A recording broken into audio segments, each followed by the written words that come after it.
Hello, this is the 66th issue of Catch of the Day, available on the Branch Talk YouTube channel. Today we're going to continue reading from Doug Mitchell's book, The 3 Decrees to Build the Second Antitypical Temple and Building the Tabernacle in the Wilderness. Starting near the top of page 22, this matter may be further understood by looking at these 3 decrees as they are portrayed in Revelation 14. Brother Roden clearly taught that his message to the church was Revelation 14:16, which shows the first fruit grain harvest in the church. The harvest began after the proclamation of Revelation 14:15 concerning the time to thrust in the sickle, the 430 years, had been made by Brother Hardeth. Brother Roden also believed that Revelation 14:17 was also the branch message, when it would go in a loud cry to the world to gather the second fruits after it has first come to the church.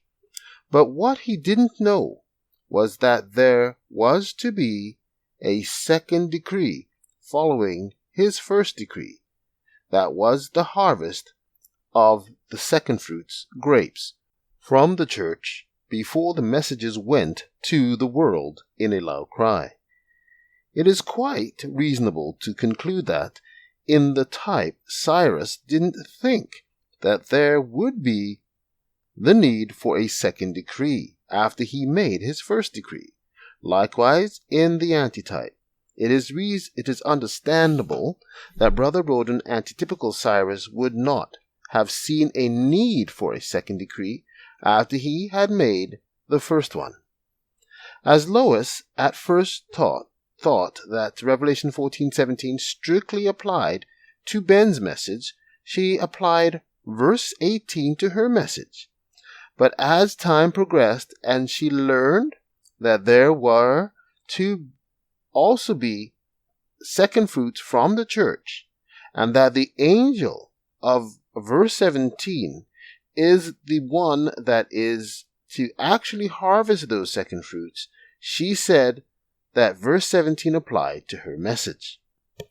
Then the present writer came forth declaring that verse 18 actually applies to his message, because it is a binding up of all the messages before it, in a present truth application, the relative prophecies, and because it is actually the message angel that has power over fire, to bring the final purification to those who accept it, or destroy those who reject it. Thus, this third decree contains the harshest penalties and the greatest promises. Moreover, according to the type, this third decree is to actually accomplish the finishing of the second antitypical temple. That is, this third decree contains the truth concerning the true nature of a supper of the Lord, and exposes the nature of the counterfeit, the mass, remnants of which still exist in the Adventist practices and worship. The scriptural ordinance of the Lord's Supper had been supplanted, taken away, Daniel 8:11, by the idolatrous sacrifice of the Mass. The Story of Redemption, page 334. Definition: supplant. To displace by stratagem. Webster. The Mass is a bad thing. God is opposed to it. It ought to be abolished, and I would that throughout the whole world it were replaced by the supper of the gospel. Martin Luther quoted in The Great Controversy, page 189. Take care. Check all that out.